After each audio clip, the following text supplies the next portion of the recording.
अस्सलाम वालेकुम। फ़ारूक बेग, मैं मिसिसागा कनाडा से। आज जो अर्ज़ करना चाह रहा हूँ उसमें ये जो हमारी डिबेट चलती है कि कौन अच्छा कौन बुरा, आर्मी अच्छी कि पॉलिटिशियन अच्छे कि दोनों बुरे, किसने अच्छा किया किसने बुरा किया, तो इसके बारे में कुछ अर्ज़ करना चाहता हूँ। एज़ यूजुअल सब लोग तो मुत्तफ़िक नहीं होंगे, हो सकता कहीं पे मैं गलती पर भी हूँ, तो ज़रूर रहनुमाई फरमाएँ। अगर आपकी बात समझ में आएगी तो ज़रूर मैं उससे एग्री करूँगा। तो सबसे पहले तो ये शोर मचाया जाता है कि जी आर्मी हमें कुछ करने नहीं देती, आर्मी जमहूरी इदारों को चलने नहीं देती। तो मेरा सवाल यही होता है कि आप ये बताएं कि जमहूरी इदारे हैं कौन से? क्या सिर्फ क्लाशनकोफ के ज़ोर पे मज़ारों से और गरीबों से वोट डलवा के आप जमहूरी बन जाते हैं? इन हालात में तो आर्मी का डंडा बड़ा है तो वो फिर अपनी वो चलाते हैं।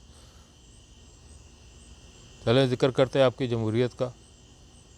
पाकिस्तान बना जैसे ही कायद आज़म वफ़ात पाए, उसके बाद लियाकत अली खान साहब आए, उनको गोली मार दी गई, और उसके बाद फिर जो जूतों में दाल बटी वो सबको मालूम है। हर 6 महीने बाद हमारे जमहूरियत के प्राइम मिनिस्टर गायब हो जाते थे। उस वक्त तो मार्शल नहीं लगता था, एक नया वज़ीर आज़म ही आता था ना। अब आप ये भी कह देंगे इसके पीछे भी आर्मी थी, और आर्मी थी तो आर्मी जब आई वो तो 58 में आए। अगर आप को आर्मी से इतने खतरा था, अपना लड़ते, और 58 में जब आर्मी आई तो उसके दौर को भी देख लें। उनके आने से पहले actually civil martial president Sikandar Mirza ने लगा दिया था, उसके बाद आर्मी मार्शल लगा। और सबसे ज़्यादा सुनहरा दौर पाकिस्तान का, तरक्की का दौर वही था। और हमारे सबसे बड़े जमहूरियत के अलम बरदार ज़ैड भुट्टो साहब, जिनको मैंने सपोर्ट भी किया है, और उन्होंने बहुत से अच्छे काम किए हैं पाकिस्तान के लिए। He was a visionary leader, no doubt, लेकिन उनमें गलतियाँ भी बहुत अजीम थी, बहुत बड़ी बड़ी गलत कदम भी लिए थे उन्होंने।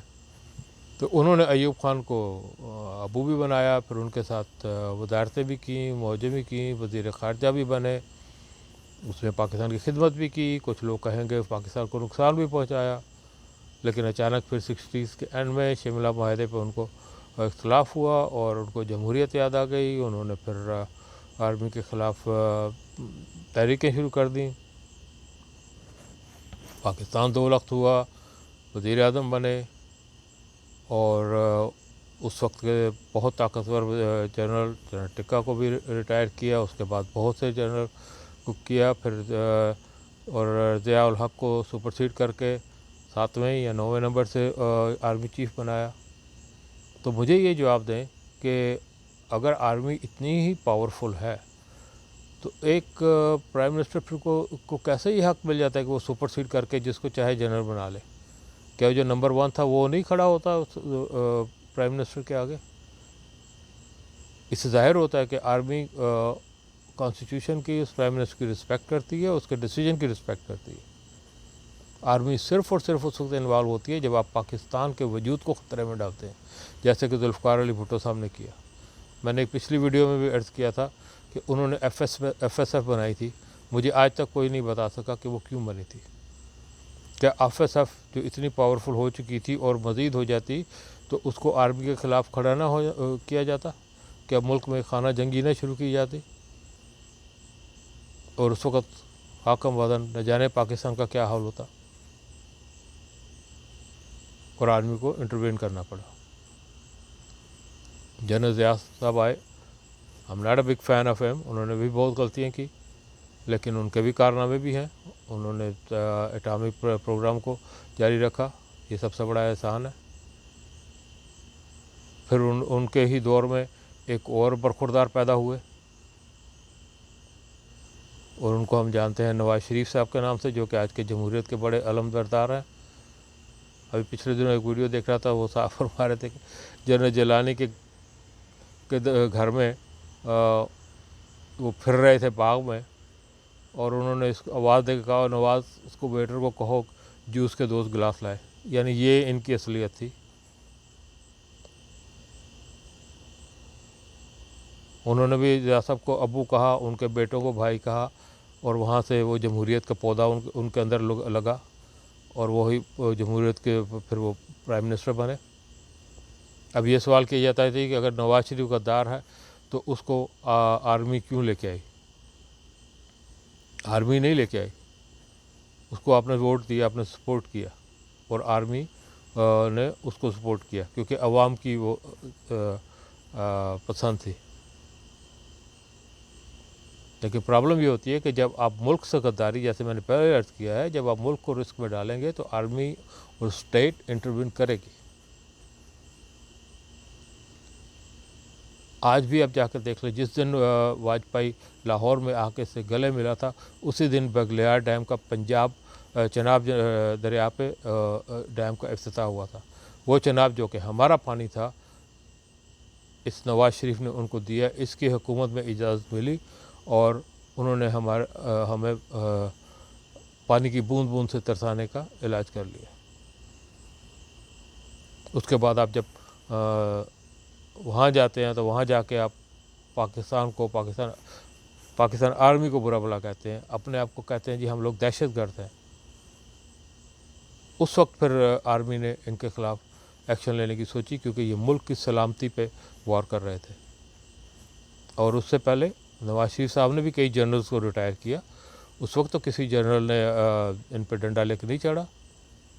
اگین ثابت ہوتا ہے کہ آرمی پرائم منسٹر کی رسپیکٹ کرتی ہے اور ان کے کانسٹیٹیوشنل رائٹ کی رسپیکٹ کرتی ہے، لیکن جب آپ ملک کو خطرے میں ڈالیں گے تو ہماری پاک آرمی ہمیشہ اس سانپ کا سر کچلے گی جو ملک کے لیے خطرہ بنے گا۔ بے نظیر بھٹو آئیں، ان کو بھی چانس دیے گئے 2 دفعہ، انہوں نے کیا کیا؟ خالصتان کے لیڈروں کی لسٹ اٹھا کے راجیو کو ہاتھ میں تھما دی۔ اگین سیکیورٹی رسک بن گئی۔ انہوں نے ملک کے لیے کام کیے، یس ڈیفینیٹلی کیے، لیکن جب آپ ملک کو سیکیورٹی کو ڈینجر میں ڈالیں گی، آرمی پھر انٹروین کرے گی۔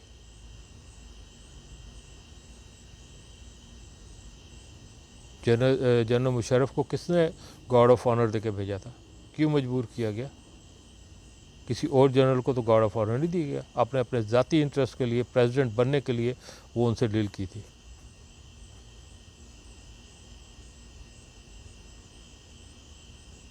جنرل کیانی کو آپ نے ایکسٹینشن دی، اس سے پہلے کئی جنرل تھے، ان کو ریٹائر کیا۔ اب ہر ایک کا نام تو میں اس وقت ذہن میں بھی نہیں آتا اور بتانا بھی ضروری نہیں سمجھتا۔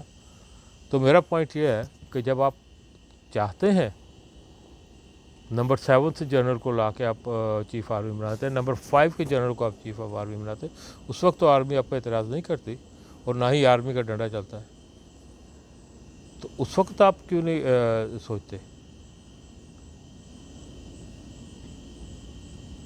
ایم کیو ایم پہ بھی اعتراض کیا جاتا ہے کہ ایم کیو ایم کو بھی بنانے والی آرمی ہے۔ بھئی ایم کیو ایم جب شروع ہوئی تھی تو وہ ایک مڈل کلاس کی جماعت تصور کی جاتی تھی۔ کراچی کے پڑھے لکھے مڈل کلاس لوگ تھے، اور اس سے تیزی سے پورے پاکستان میں یہ جماعت پھیلی تھی۔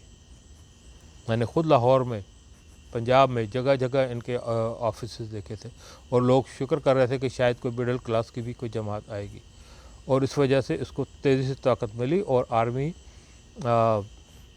وہ کوئی وجہ نہیں تھی ان کو روکنے کی، اور ان کو سپورٹ کیا گیا۔ لیکن بدبخت الطاف حسین اور اس کے کچھ قریبی ساتھیوں نے اس سے ناجائز فائدہ اٹھایا، اور وہ انڈیا کے ہاتھ میں بک گئے، جیسے کہ شیخ مجیب الرحمان بکا تھا۔ اور اس وقت آرمی بدقسمتی یہ تھی کہ پہلے افغانستان میں رشین بیٹھے ہوئے تھے، ہماری آرمی، ہماری intelligence was too busy to fight them. ادھر سے انڈیا تو 70 سال سے ہمارے پیچھے ہوا، پھر اس کے بعد 9/11 ہوا، اور اس میں بزی ہو گئی آرمی، تو اپنے ملک کو بچانے کے لیے، کیونکہ یہ چھوٹے چھوٹے سانپ جو ہیں ان سے تو بعد میں نپٹا جا سکتا تھا، लेकिन वो जो अज़द है हमारे बॉर्डर पे मुँह खोले खड़े थे, पहले उनसे निपटना था। तो ये वजह है कि आर्मी ने इनको लेवरेज दिया, हमारी एजेंसीज़ ने इनको लेवरेज दिया। लेकिन अब इंशाल्लाह कि जितने भी गद्दार हैं, चाहे वो KP के हों, चाहे पंजाब के हों, चाहे बलूचिस्तान, सिंध, कराची, कहीं के भी हों, इनसे एक एक करके निपटा जाएगा। आर्मी ने तैयार कर लिया, क्योंकि हम इंशाल्लाह इतने स्ट्रांग हो गए हैं कि अब हमें बैरूनी ममालिक से कोई ख़तरा नहीं है। ईरान भी हमारा दोस्त हो गया है, हमारे ब्लॉक में आ गया है। अफ़गानिस्तान भी अनकरीब हमारे ब्लॉक में आ रहा है, और इंडिया को अपनी पड़ी हुई है। अब हमारी एजेंसीज जो हैं वो इन आस्तीन के सांपों के पीछे इंशाल्लाह बारी बारी जाएंगी, और आपका इनका अंजाम आप देखेंगे। तो सर, ज़रा तारीख़ को पढ़ लिया करें, कुछ हकीकत को समझ लिया करें कि आर्मी का डंडा, यस आर्मी का डंडा सबसे स्ट्रांग है, क्योंकि आपका डंडा जो है, आप हर जंगों में वो इलेक्शन में जाकर देख लें